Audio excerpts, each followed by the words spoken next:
میں آپ کو ذرا اس جو انسانوں میں سے انسان دشمنی کا جن کا سب سے بڑا رول ہے، میں ان کی 2000 سالہ تاریخ کا آپ کے سامنے نقشہ رکھنا چاہتا ہوں۔ ان 1400 سال کا تو میں نے صرف 4 آپ کو پوائنٹس بتائے۔ موسیٰ سے عیسیٰ تک 1400 برس علیہ الصلوۃ والسلام، 2 مرتبہ عروج، 2 مرتبہ زوال، اشیریوں کے ہاتھوں پٹوائی، بابلیوں کے ہاتھوں پٹانا، گریکس کے ہاتھوں مرمت، رومنز کے ہاتھوں مرمت۔ یہ جو 2000 سال ہیں، کیونکہ اب تو ظاہر بات ہے 21ویں صدی شروع ہو گئی، 20 صدیاں حضرت مسیح کو پوری ہو گئیں۔ پہلی بات نوٹ کیجئے، حضرت مسیح کی پیدائش ہے سن 1 قبل مسیح۔ یہ نقطہ آپ نے کبھی سنا ہے یا نہیں؟ جب ملینیم کا سلسلہ شروع ہوا تھا پچھلے سال تو میں نے بیان کر دیا تھا کہ ایک عجیب حساب کے اندر انہوں نے غلطی کی ہوئی ہے۔ حضرت مسیح کی پیدائش ہوئی 25 دسمبر کو، سن انہوں نے شروع کر دیا، اس کے بعد جنوری آئی تو پہلا سال شروع ہو گیا۔ اگر جنوری سے پہلا سال شروع ہوا تو یہ 6 دن جو ہے تو اس کے پچھلے سال میں تھے، لہذا کہا جائے گا کہ Jesus Christ was born 1 year before Christ, BC۔ تو 1 قبل مسیح میں حضرت مسیح کی پیدائش ہوئی۔ یہ آخری اسرائیلی نبی اور رسول۔ یہودی علماء کی مخالفت، دشمنی، سولی پر چڑھوا دینا میں بیان کر چکا ہوں۔ سن 33 عیسوی میں جبکہ حضرت مسیح کی عمر 33 برس تھی، اللہ تعالیٰ نے انہیں زندہ آسمان پر اٹھا لیا، لیکن یہودیوں نے اپنے خیال کے مطابق انہیں سولی پر چڑھوا دیا، ان کی موت واقع ہو گئی۔ اگرچہ اس کے بعد یہ اختلاف ہے ان میں، یہودی کہتے ہیں وہ سولی پر چڑھ گیا، ختم ہوا، مر گیا، عیسائی کہتے ہیں نہیں، انتقال ہوا ہے مسیح کا صلیب پر، لیکن پھر وہ دوبارہ زندہ ہو گئے ہیں۔ ان کی لاش ایک غار میں رکھ دی گئی تھی، وہاں ریزریکشن ہو گیا، ان کا باعث بعد الموت وہیں ہو گیا، اور پھر انہیں اللہ نے زندہ آسمان پر اٹھا لیا۔ تو ہمارے اور عیسائیوں کے درمیان نوٹ کر لیجئے، یہ چیز مشترک ہے کہ حضرت مسیح آسمان پر زندہ اٹھائے گئے۔ فرق کیا ہے؟ وہ سمجھتے ہیں کہ سولی دیے گئے، سولی پر مرے، پھر زندہ ہوئے، پھر گئے۔ ہم سمجھتے ہیں کہ نہیں، وما صلبوہ وما قتلوہ، انہوں نے نہ صلیب دے سکے انہیں اور نہ انہیں قتل کر سکے، بل رفع اللہ الیہ، اللہ نے اٹھا لیا۔ پھر ہمارا اور یہ اس کا عیسائیوں کا ایک اور اتفاق ہے، سیکنڈ کمنگ آف جیسس، حضرت مسیح دوبارہ آئیں گے، یہ عیسائیوں کا بھی عقیدہ ہے اور ہمارا بھی۔ بہرحال تو جیسا کہ میں نے عرض کیا کہ اس وقت یہ عذاب استیصال، عذاب اکبر کے مستحق ہو چکے تھے، لیکن اللہ نے ان کی مدت دراز کی ہے، لیکن ان پر دنیاوی عذاب کا ایک کوڑا جو ہے اللہ تعالیٰ کی طرف سے اسی وقت برسا۔ دنیاوی عذاب دنیا میں رہتے ہوئے ختم نہیں کیا گیا۔ 37 برس بعد حضرت مسیح کے رفع سماوی کے 37 برس بعد سن 70 میں یہودیوں نے بغاوت کی رومیوں کے خلاف۔ رومی ٹائٹس جنرل تھا ایک، اس نے پھر جو حملہ کیا ہے، 1,33,000 یہودی ایک دن میں قتل کیا یروشلم میں، اور ہیکل سلیمانی گرا دیا۔ وہ ہیکل پہلے بھی گرا تھا، پہلے 1400 سال کے دوران میں بھی نبوکڈنضر نے گرایا تھا، لیکن پھر اس کے 150 سال بعد انہوں نے دوبارہ بنا لیا تھا، اس لیے وہ اسے سیکنڈ ٹیمپل کہتے ہیں۔ پہلا ٹیمپل جو حضرت سلیمان نے بنایا تھا، نبوکڈنضر نے گرا دیا 587 قبل مسیح میں، پھر دوبارہ انہوں نے 150 سال کے بعد بنا لیا۔ وہ اس تاریخ کا حصہ ہے، میں نے جس کے بارے میں آپ کو تفصیل نہیں بتائی۔ اس میں یہ ہوا سن 70 میں وہ گرا دیا گیا، وہ آج تک گرا پڑا ہوا ہے۔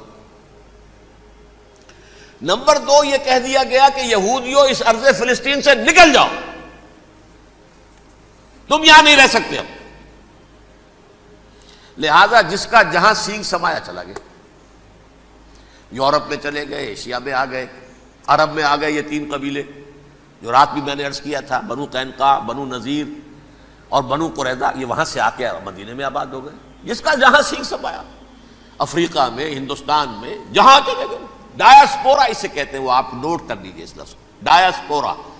ہمارا دور انتشار، جبکہ ہمیں ہماری اصل سرزمین تو فلسطین ہے، حضرت ابراہیم کا مسکن، حضرت اسحاق حضرت یعقوب کا مسکن فلسطین، یہ ہے ہماری اصل جاگیر، یہ تو ہماری جدی پشتی جاگیر ہے، لیکن یہاں سے نکال دیے گئے سن 70 عیسوی میں، اور وہاں سے لے کے 1917 تک ان کا ڈایاسپورا جاری رہا۔ یہ دور انتشار ہے۔ اس دور انتشار کے اب چند حصے ہیں جس کو میں چاہتا ہوں کہ آپ علیحدہ علیحدہ سمجھ لیں۔ دور انتشار کا جو پہلا جو ہے تقریباً 300 برس رومی حکمران تھے، وہ یہودیوں کے بھی دشمن تھے اور عیسائیوں کے بھی دشمن تھے، عیسائی اور یہودی ایک دوسرے کے بھی دشمن تھے، لیکن رومی سمجھتے تھے کہ یہ ایک ہی تھیلی کے چٹے بٹے ہیں۔ رومیوں کے نزدیک عیسائی بھی یہودیوں ہی کا ایک فرقہ تھے، کوئی علیحدہ مذہب تو تھا ہی نہیں، لہذا رومی جو ہیں رومنز وہ ان دونوں کو ستاتے تھے، مارتے تھے، اور یہ آپس میں لڑتے تھے، یہودی عیسائیوں کو مارتے تھے، عیسائی یہودیوں کو مارتے تھے۔ یہ ہے 300 برس تک کی تاریخ۔ سن 300 عیسوی میں کیا ہوا؟ ایک معجزہ ہو گیا۔ بہت عظیم ایمپرر کانسٹینٹائن، قسطنطین اعظم، رومن ایمپررز میں سے بہت بڑا ایمپرر، وہ عیسائی ہو گئے۔ اب تو معاملہ بالکل تلپٹ ہو گیا، پوری سلطنت عیسائی ہو گئی۔ اب عیسائیوں کے عیش ہو گئے اور یہودیوں پہ مار پڑنی شروع ہوئی۔ اب عیسائیوں کا آپ خود سوچئے کہ جنہیں وہ خدا بنا بیٹھے ہیں، خدا کا بیٹا قرار دے رہے ہیں، ان کے قاتل کون؟ یہودی بدماش۔ لہذا ان کی وہ پٹائی شروع ہوئی ہے یورپ میں، پوری رومن امپائر میں، انہیں ذلیل کیا گیا، شہروں میں آمد بند، علیحدہ رہو، گھیٹوز کے اندر رہو۔ یہودی کا نام جو ہے وہ گالی بن گیا، جیسے آج بھی یہودی گالی کہتے ہیں، جیسے خنزیر کا لفظ، آخر وہ بھی اللہ کی مخلوق ہے، لیکن آپ کو معلوم ہے کوئی شخص زبان پر نام نہیں لانا چاہتا خنزیر کا، سور کا، ہے تو مخلوق وہ بھی ایک حیوان ہے۔ ایسے ہی یہ ہے یہودی، یہودی گالی، جیو گیوٹ گالی۔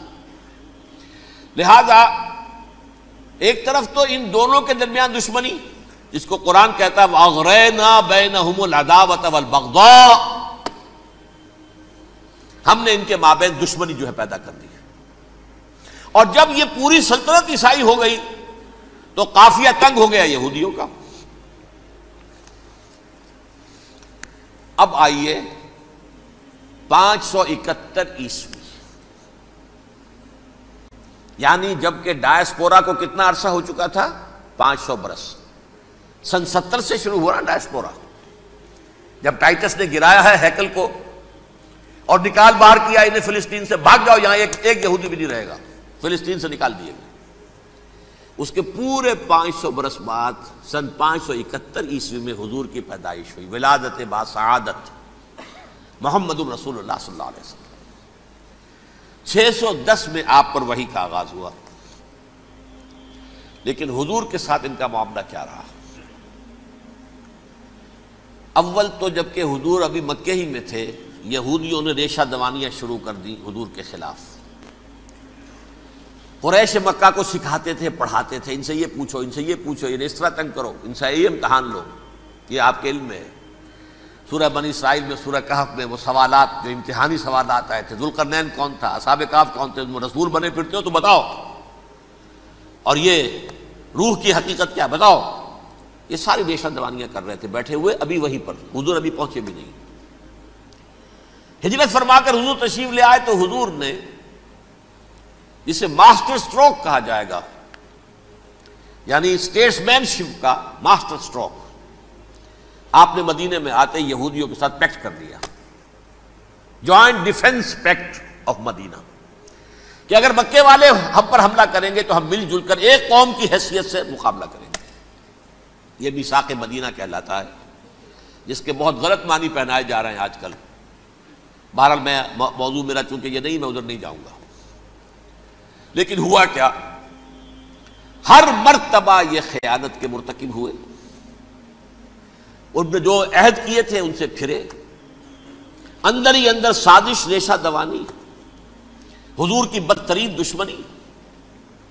سورہ نساء کی آیت نمبر 12 میں 14 میں 13 میں فرمایا ہے لا تزال تطلع علی خائنۃ منہم، اے نبی ہمیشہ آپ کے علم میں ان کی طرف سے خیانتیں، بددیانتیاں آتی رہیں گی.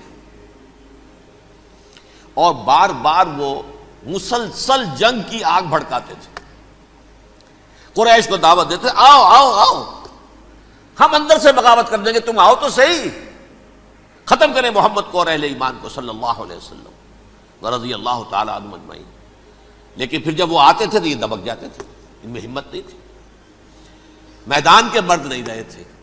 یہ سورہ حشر میں ان کا نقشہ کھینچا گیا ہے. کھلے میدان میں مقابلے کی اس کے اندر صلاحیت ہی نہیں ہے. یہ تو فصیلوں کے پیچھے سے، جیسے عورتیں کہیں دیہات میں لڑائی ہوتی ہے تو مرد جو ہے گلیوں میں لڑتے ہیں، عورتیں اوپر سے پتھر پھینکتی ہیں، بس وہ کام یہ کر سکتے تھے. من ورائے جدر، فصیلوں کے پیچھے سے، جنگ میں میدان میں نہیں آ سکتے. بہرحال قرآن مجید میں ہے یہ سورہ مائدہ کی آیت نمبر 64، کلما اوقدوا نارا للحرب اطفاها اللہ. اکثر و بیشتر مواقع پر تو یہ جب آگ بھڑکاتے تھے جنگ کی، اللہ اسے بجھا دیتا تھا. لیکن بہرحال اس کے باوجود جنگیں ہوئی، غزوہ بدر، غزوہ احد ہوئی کہ نہیں؟ یہ ساری اصل شرارت نہیں. اور اس کے نتیجے میں حضور نے پھر ایک ایک کر کے 3 قبیلوں کو سزا دی. غزوہ بدر کے فوراً بعد بنو قینقاع نکالے گئے مدینے سے، غزوہ احد کے فوراً بعد بنو نذیر نکالے گئے، اور غزوہ احزاب کے بعد بنو قریظہ نکال دیے گئے. یہ تو میں نے آپ کے سامنے رکھ دیا صرف حضور کے زمانے میں ان کا کیا رویہ رہا. دشمن، رات بھی ہم نے وہ آیت پڑھی تھی، لَتَجِدَنَّ أَشَدَّ النَّاسِ عَدَاوَةً لِلَّذِينَ آمَنُوا الْيَهُودُ وَالَّذِينَ أَشْرَكُوا. اہل ایمان کی دشمنی میں شدید ترین تم پاؤ گے یہودیوں کو اور مشرکین. مشرکین بھی بعد میں ہے، پہلے یہودی. حضور کے بعد کیا ہوا اب یہ نوٹ کیجئے، یہ ان کی تاریخ کا دوسرا دور. حضرت عمر رضی اللہ تعالیٰ عنہ کا عہد خلافت ہے. بیت المقدس کا محاصرہ کیا گیا، فصیل بڑی اونچی، شہر اندر سے سیلف سفیشینٹ، حملے کا راستہ کوئی نہیں. محاصرہ طول کھینچ رہا ہے لیکن ان کے پاس رسد بھی موجود ہے، پانی بھی موجود ہے، وہ دروازے بند کر کے بیٹھے ہوئے ہیں. بالآخر اللہ تعالیٰ کی مشیت کا ظہور کیسے ہوا؟ ان کے کچھ علماء آئے فصیل پر، کہا دیکھو مسلمانوں، تم قیامت تک بھی یہاں پڑے رہو گے محاصرہ کر کے، ہمارا یہ شہر فتح نہیں ہوگا. ہاں ایک درویش بادشاہ کے ہاتھوں یہ شہر فتح ہونا ہے، لیکن تمہارے اندر ہمیں وہ نظر نہیں آ رہا. ابو عبیدہ بن الجراح رضی اللہ تعالی عنہ، امین هذه الامہ، ان کا فوراً ذہن گیا وہ درویش بادشاہ مدینے میں بیٹھا ہوا ہے عمر رضی اللہ تعالی. اب ایک اور عمر بھی ہے جو قندھار میں بیٹھا ہے. نقشہ وہی ہے، سادگی کی حد تک نقشہ وہی، بالکل وہی، اپنی آنکھوں سے دیکھا ہے وہی سادگی. عمر اول، عمر ثانی تھے عمر بن عبد العزیز. اب ایک اللہ کے فضل سے اللہ تعالیٰ ایدہ اللہ بنصرتہ، اللہ تعالیٰ ان کی نصرت فرمائے، دشمنوں کو ان کے مقابلے میں نیست و نابود کرے. انہوں نے ریکویسٹ بھیج دی کہ حضور تشریف لائیے، یہ شہر فتح ہو جائے گا. وہ ہے سفر تاریخی، اتنا طویل سفر، تقریباً 700 میل، ایک اونٹ، ایک خادم، ایک منزل پہ امیر المومنین اوپر بیٹھے، خادم آگے چل رہا ہے، اگلی منزل پہ خادم اوپر بیٹھا ہے، امیر المومنین آگے جا رہے ہیں. اور جب پہنچے ہیں تو وہ باری تھی خادم کی. انہوں نے ہاتھ جوڑ دیا، حضور خدا کے لیے تم کیا کہیں گے لوگ، وہ میرا برا حال کر دیں گے، تمہیں شرم نہیں آئی؟ امیر المومنین پیدل آگے چل رہے ہیں نکیل پکڑ کر، اور تم بیٹھے ہو اوپر براجمان ہو. حضرت عمر فرمایا الدور دورک، نہیں باری تمہاری ہے، بیٹھ. اس حال میں پہنچے ہیں. اور پھر یہ کہ ابو عبیدہ بن الجراح آئے ہیں، استقبال کیا ہے تو دیکھا ہے اس حال میں چلے آ رہے ہیں. عمر نکیل پکڑے ہوئے چلے آ رہے ہیں، اور کہتے ہیں کہ کہیں کیچڑ ویچڑ تھا، جوتے خراب ہو گئے تھے، وہ بھی اتار کے ہاتھ میں پکڑے ہوئے، کپڑے تو تھے ہی پھٹے ہوئے. انہوں نے کہا بھی حضرت ابو عبیدہ نے، دیکھیے یہ بڑا متمدن ملک ہے، بڑا مہذب علاقہ ہے، یہ آپ ذرا حلیہ اپنا دوست فرما لیں تب جا کے پیش ہم آپ کو کریں گے. آپ نے فرمایا نحن قوم اعزنا اللہ بالاسلام، ہم وہ قوم ہیں جنہیں اللہ نے عزت دی ہے اسلام کے ذریعے سے. کپڑوں کے ذریعے سے نہیں، دولت کے ذریعے سے نہیں۔ اسی حال میں گئے ہیں، اوپر سے انہوں نے کھڑے ہو کر نشانیاں دیکھی ہیں، اپنی کتابیں کھولی، ہاں یہ وہی ہیں، اچھا لو جی سرنڈر، شہر تمہارے ہاتھ میں۔ خون کا ایک قطرہ نہیں بہا اور بیت المقدس فتح ہو گیا۔ لیکن اس وقت حضرت عمر نے ایک نرمی یہ کی کہ یہودیوں کے لیے بھی اسے اوپن سٹی قرار دے دیا۔ یہ احسان عظیم حضرت عمر کا، اس سے پہلے یہودی آ ہی نہیں سکتا تھا، داخل ہی نہیں ہو سکتا تھا، وہاں وہ آ کر وزٹ نہیں کر سکتا تھا، زیارت نہیں کر سکتا تھا اپنے مقدس مقامات کی۔ حضرت عمر نے یوں سمجھیے کہ تقریباً 550 برس کے بعد ان کے لیے راستہ کھولا ہے کہ ہاں تم آ سکتے ہو، زیارت کر سکتے ہو۔ لیکن یہ عیسائیوں نے لکھوایا معاہدے کے اندر، انہیں یہاں آپ آباد ہونے کی اجازت نہیں دیں گے، لیکن کم وزٹ دی پلیسز، دیکھیں زیارتیں کریں اور جائیں۔ یہ معاہدہ حضرت عمر کا ہے رضی اللہ تعالیٰ عنہ، جو پھر خلافت راشدہ کے بعد بنو امیہ نے بھی اس کو آنر کیا، بنو عباس نے کیا، پھر جو ہمارے یہ ترکوں میں اندر خلافت آئی تو ترک خلفاء نے بھی اس معاہدے کی پوری پابندی کی۔ فلسطین میں آ سکتے ہیں یہودی صرف زائرین کی حیثیت سے، وہاں آباد نہیں ہو سکتے۔ اب آئیے اگلا دور آیا حضرت عثمان کا دور خلافت۔ یہ ہے وہ وقت کہ اب یہود نے امت مسلمہ کی پیٹھ میں چھرا گھونپا۔ وہ کیسے؟ ایک یہودی عبداللہ ابن سبا اسلام کا لبادہ اوڑھ کر آ گیا، معاشرے کا جائزہ لے لیا، ان میں بنو ہاشم اور بنو امیہ میں جو پرانی کشاکش تھی اس کے کچھ نہ کچھ جراثیم باقی ہیں، اگر ان کو ذرا بھڑکا دے تو مسلمانوں میں انتشار پیدا ہو جائے۔ کہا یہ عثمان کون ہے؟ یہ تو بنو امیہ میں سے ہے، یہ حق تو بنو ہاشم کا ہے، خلافت ان کے پاس ہونی چاہیے، محمد کے تو رشتہ دار وہ ہے صلی اللہ علیہ وسلم۔ عوام الناس کے اندر بات پھیلنی شروع ہوئی، پھر ایک بڑی سازش کے انداز میں حضرت عثمان کے خلاف پروپیگنڈا، حضرت عثمان کے جو عاملین تھے، گورنر تھے، ان کے خلاف پروپیگنڈا، اور ایسی ہوشیاری کرتے تھے کہ کوفے میں کوفے کے حاکم کے خلاف کچھ نہیں کہنا، اجی مصر میں یہ ہو رہا ہے، اجی شام میں یہ ہو رہا ہے، اجی یہ جو عثمان ہے وہ یہ کر رہا ہے، یہ ظلم ہو رہا ہے، یہ لوٹ مار ہو رہی ہے، یہ خیانتیں ہو رہی ہیں۔ اب نہ تو اس زمانے میں مینز آف کمیونیکیشن، کیسے تصدیق کریں؟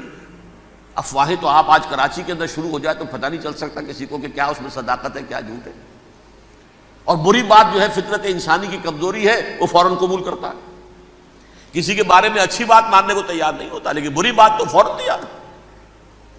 بہرحال یہ فتنہ انہوں نے اٹھایا، حضرت علی کی الوہیت کا فتنہ اٹھایا، حضرت عثمان کے خلاف الفتنۃ الکبریٰ برپا کیا، حضرت عثمان شہید ہوئے۔ اس کے بعد 5 برس تک مسلمان ایک دوسرے کی گردنیں کاٹتے رہے، باہمی خانہ جنگی ہوئی، امت کو وہ زخم لگایا ہے جو آج تک جس سے خون رس رہا ہے۔ یہ شیعان عثمان اور شیعان علی تھے جو بعد میں پھر سنی اور شیعہ ہو اور آج تک ہے۔ فتنہ کس نے جگایا؟ ایک عبداللہ ابن سبا یہودی اور اس کے کارندے، شیطان کا ایجنٹ، اور انسانوں میں سے بھی اس کے جو بھی حواریین تھے اور شیطانوں کے اندر سے بھی تھے، انہوں نے بھی اس آگ کو بھڑکایا۔ یہ آپ سوچ لیجئے کہ یہ کس نے وہ زخم لگایا؟ یہودی۔ اگلا دور آیا، خلافت راشدہ ختم ہوئی، بنو امیہ کا بھی دور کافی گزر گیا۔ طارق ابن زیاد 712 عیسوی میں حملہ کرتے ہیں اسپین پر۔ اسپین اس وقت عیسائیت کا بہت بڑا گڑھ، بڑے کٹر ترین عیسائی جو ہیں وہ اسپین میں تھے، لہذا یہودیوں کی وہاں بہت پٹائی ہوتی تھی، یہ میں بتا چکا ہوں، دشمنی تھی ان کی تو چلی آ رہی تھی عیسائیوں کے ہاتھوں یہودیوں کی، وہ تو سن 300 عیسوی سے ایمپرر کانسٹنٹائن کے بعد سے شروع ہو گئی تھی۔ اس حوالے سے یہودیوں نے اس وقت چالاکی یہ برتی، کچھ راستے واسطے بتائے، کچھ مدد کی طارق ابن زیاد کی۔ طارق ابن زیاد نے انہیں اپنا محسن سمجھا، ہسپانیہ فتح ہو گیا تو یہودی چونکہ محسنین کی فہرست میں آ چکے تھے، انہیں بہت اقتدار نصیب ہوا، بڑی سپورٹ مسلمانوں نے دی۔ ان کے بڑے بڑے علماء جو ہیں اسی دور کے اندر پیدا ہوئے، بڑے بڑے تھنکرز ان کے اسی دور میں پیدا ہوئے۔ بن گوریون جو کہ ایک وزیر اعظم تھا اسرائیل کا، اس نے یہ لکھا ہے اپنی کتاب میں، Muslim Spain was the golden era of our diaspora. وہ ڈائسپورا جو 70 عیسوی سے شروع ہوا تھا اور 1917 عیسوی تک جاری رہا ہے، اس میں سے گولڈن ایرا ہمارا جو تھا وہ مسلم اسپین تھا. ہسپانیہ میں بیٹھ کر ہم نے عیش کیے. لیکن وہاں سے انہوں نے اور جو کچھ کیا، یہ تو داستان کے بہت سے گوشے ہیں، لیکن میں جس اسٹریٹ لائن میں چل رہا ہوں اس کے اعتبار سے ایک بات سمجھ لیجیے. وہاں بیٹھ کر انہوں نے اب عیسائیت کی پیٹھ میں چھرا گھونپا، پروٹیسٹنٹ مذہب پیدا کیا، تقسیم کر دیا. جیسے شیعہ سنی کی تقسیم، عبداللہ ابن سبا، رومن کیتھولک اور پروٹیسٹنٹ کی تقسیم، یہودی علماء. ہوتا کیا تھا؟ ہسپانیہ کی یونیورسٹیاں ہیں، کارڈووا میں ہے، ٹولیڈو میں ہے، گریناڈا میں ہے، غرناطہ، قرطبہ، تولیتلا، اور وہاں آتے تھے لوگ. فرانس سے چلے آ رہے ہیں نوجوان پڑھنے کے لیے، جرمنی سے چلے آ رہے ہیں، اٹلی سے چلے آ رہے ہیں. 3 ہی ملک قریب ترین پڑھتے ہیں سینٹرل جو یورپ کے ہیں. یہاں پر جو ہے وہ اسلام جو نور پھیلا رہا تھا اس سے بھی مستفیض ہوئے. جہالت کے جو ہے پردے ان کے وہ چھٹے. اس کے ساتھ ہی وہ یہودی وہاں ان کے اندر جو جراثیم داخل کر رہے تھے، وہ اس عیسائیت کے خلاف بغاوت جو اس وقت دنیا میں عیسائیت اس وقت تھی. پوپ کا راج تھا دنیا میں اس وقت. یورپ میں جو عیسائیت تھی اس میں ایک طرف بادشاہ تھے، لیکن بادشاہوں کی حیثیت وہاں پر یوں سمجھ لیجئے کٹ پتلیوں کی تھی. اصل قوت پوپ کے ہاتھ میں تھی. اور پوپ کو انہوں نے جیسے قرآن نے کہا اتخذوا احبارهم ورهبانهم اربابا من دون اللہ، چونکہ سینٹ پال نے شریعت موسوی ساقط کر دی تھی تو اب شریعت تھی ہی نہیں. پوپ کو اختیار تھا جس چیز کو چاہے حلال قرار دے دے، جس چیز کو چاہے حرام قرار دے دے. اتخذوا احبارهم ورهبانهم اربابا من دون اللہ. انہوں نے کہا صاحب یہ پوپ کس بلا کا نام ہے، یہ بھی انسان ہے. بات تو ٹھیک تھی نا، اصل حیثیت تو کتاب کی ہونی چاہیے نا، ڈیوائن بک، دی ریویلڈ اسکرپچر. لہذا اور یہ کتاب ہر شخص پڑھ سکتا ہے. کوئی پوپ کے باپ کو جو ہے کوئی اس کے لیے پروپرائٹری رائٹس تو نہیں ہے کہ صرف پوپ پڑھ سکتا ہے یا پادری پڑھ سکتے ہیں. ہم بھی پڑھ سکتے ہیں، ہم بھی سمجھ سکتے ہیں. یہ باتیں تھی کہ جن کو بڑھا چڑھا کر بیان کر کے اور پوپ کا اقتدار ختم کرا دیا اور توجہ مرکوز کر دی بائبل کی طرف. اب بائبل میں بڑا حصہ تو اولڈ ٹیسٹامنٹ کا ہے. نتیجہ کیا ہوا؟ یہود کی عظمت پروٹیسٹنٹس کے نزدیک مسلم ہو گئی. اصل قوم تو یہ ہے. وہ دشمنی بدلی کہ نہیں بدلی؟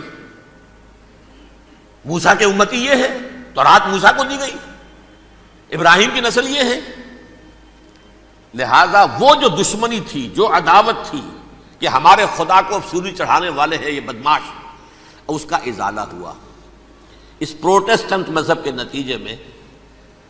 یہ میں اب آپ کو بتاتا ہوں کہ ایک نتیجہ وہ نکلا ہے جسے برٹرنڈ رسل نے بیان کیا ہے. اس کی کتاب ہے ان پریز آف آئیڈلنس، صفحہ 108. وہ لکھتا ہے the Christians retaining the Judaic belief in special revelation added to it the Roman desire for worldwide domination and the Greek taste for metaphysical subtleties. The combination produced the most fiercely persecuting religion that the world has yet known. یہ 3 چیزیں آ کر عیسائیت میں مل گئی. ایک تو جب یہ اولڈ ٹیسٹمنٹ جو ہے وہ ان کے ہاتھ میں آ گئی، اور اس کے میں کچھ آپ کو بتا دیتا ہوں کہ اولڈ ٹیسٹمنٹ کی تعلیمات، کیونکہ یہ اولڈ ٹیسٹمنٹ جو ہے یہ محرف تھی. اصل تورات تو گم ہو گئی تھی 587 قبل مسیح میں، جب پہلی مرتبہ ہیکل جو ہے تباہ ہوا ہے، اس وقت ختم ہو گئی تھی. اس کے کوئی 150 سال کے بعد انہوں نے یادداشتوں سے مرتب کر کے لکھی ہے. اب اس میں ان کے اپنے خیالات، اپنے امانی، اپنی توجیحات وہ شامل ہو گئی. لہذا آپ ذرا میں آپ کو حوالے دیتا ہوں اس کتاب کے اندر مظالم کی جو تعلیم دی گئی ہے. اہل کتاب نے اپنے مظالم قتل عام کے جواز کے لیے تورات میں تبدیلیاں کی اور پیغمبروں پر دہشت ناکی اور بدترین حرام کاری کے الزامات لگائے. سنیے، پہلا حوالہ ہے یہ گنتی باب 31 آیات 17-18. اس لیے ان بچوں میں جتنے لڑکے ہیں سب کو مار ڈالو، اور جتنی عورتیں مرد کا منہ دیکھ چکی ہیں ان کو بھی قتل کر ڈالو، لیکن ان لڑکیوں کو جو مرد سے واقف نہیں اور اچھوتی ہیں اپنے لیے زندہ رکھو. یہ کسی اللہ کی کتاب کا یہ جملہ ہو سکتا ہے؟ کسی ریویل بک کا؟ اور سنیے، یہ ہے استثناء ڈیٹرانومی باب 20 آیت 16-18. پر ان قوموں کے شہروں میں جن کو خداوند تیرا خدا میراث کے طور پر تجھ کو دیتا ہے، کسی ذی نفس کو جیتا نہ بچا رکھنا، جیسا خداوند تیرے خدا نے تجھ کو حکم دیا بالکل نیست کر دینا. مرد، عورتیں، بچے، بوڑھے سب ختم. یہ کتاب مقدس ہے. اور سنیے، سیموئیل باب 27 آیت نمبر 9. اور داؤد نے اس سرزمین کو تباہ کر ڈالا اور عورت مرد کسی کو جیتا نہ چھوڑا. نمبر 4، ان سب آباد شہروں کو ماں، عورتوں اور بچوں کے بالکل نابود کر ڈالا. کتاب استثناء باب 3 آیت 6. یہ ہے جو کہہ رہا ہے برٹرنڈ رسل، کرسچینٹی میں آ کر بھی یہ تین چیزیں شامل ہو گئی. ایک تو یہ باربیرین یہ تعلیم جو ہے، اور یہ مذہب کے نام پہ تعلیم، یہ کتاب مقدس کی تعلیم. نمبر 2، رومنز کے اندر جو ایک تمنا تھی ورلڈ ڈومینیشن کی، وہ عیسائیت کے اندر آ گئی. اس لیے کہ پوری رومن امپائر جو ہے عیسائی ہو گئی، تو اسے وراثت کے اندر ورلڈ ڈومینیشن کی جو ایک تمنا تھی وہ مل گئی. اور پھر یہ کہ انہوں نے جو توہمات تھے یونانیوں کے، ان کو بھی اپنے ہاں مختلف شکلوں کے اندر جمع کر لیا. ان تین چیزوں کا the combination produced the most fiercely persecuting religion that the world has yet known. اس کے نتیجے میں دنیا میں تاریخ انسانیت کے اندر جو بدترین خونخوار ترین مذہب ہو سکتا ہے وہ شکل عیسائیت نے اختیار کی. اور اس کا مظہر عتم کیا تھا؟ نوٹ کیجئے، صلیبی جنگیں. ایک بات ٹائم ٹیبل کے اعتبار سے نوٹ کر لیجئے گا. فرسٹ ملینیم ختم ہوا، سیکنڈ شروع ہوا. ان کے 1000 سال ختم ہوئے تو 11ویں صدی میں سیکنڈ ملینیم شروع ہوا، تو پہلی صلیبی جنگیں ہوئی. لاکھوں مسلمان قتل کیے. صرف یروشلم کے اندر اتنا خون بہایا ہے کہ خود ان کے ہسٹورینز لکھتے ہیں کہ جب ان صلیبیوں نے جب گھوڑوں کے ساتھ وہ چل رہے تھے گلیوں میں، تو ان کے گھوڑوں کے گھٹنوں تک خون کی ندی بہ رہی تھی. جہاں سے گزرے ختم کرتے چلے گئے، آبادیاں کی آبادیاں ختم کر دی. اگرچہ اس کروسیڈ میں گیہوں کے ساتھ گھن بھی پسا، یہودی بھی بہت مارے گئے. یہ فرانس سے، جرمنی سے جب یہ کروسیڈرز آ رہے تھے، 3000 میل کا سفر طے کر کے آئے تھے. سوچئے تو صحیح. اربن ثانی پوپ جو تھا، آگ لگا دی تھی اس نے پورے یورپ کے اندر. شرم سے ڈوب مرو، تمہارے مقدس علاقے مسلمانوں کے ہاتھ میں. انفیڈلز، یہ کافر، یہ مرتد، یہ ملحد. مسیح جہاں پیدا ہوا، مسیح کو جہاں سولی دی گئی، وہ کہاں ہے؟ ان کے ہاتھ میں. وہ آگ لگائی ہے، 3000 میل کا فاصلہ طے کر کے یہ قومیں آئی ہیں وہاں. اور جو تباہی بچائی ہے انہوں نے، تاریخ انسانی میں ایسی بربریت کی کوئی مثال. اور یہ ان کے اپنے ہسٹورینز لکھتے ہیں. شرم کے مارے ایسے محسوس ہوتا ہے جیسے ان کی گردنیں جھکی جا رہی ہیں. لکھتے ہیں صلی اللہ علی محمد صلی اللہ علیہ وسلم. رب رب کر دے بڈھے ہو گئے اتے ملا پنڈت سارے. رب دا کھوج کھرا نہ لبا اتے نہ کیتے بئی نظارے. نہنو اقرب رب ہے کہندا جویں وچ قرآن سی پارے پر بلے شاہ رب اونوں ملدا جیڑا یار تو تن من وار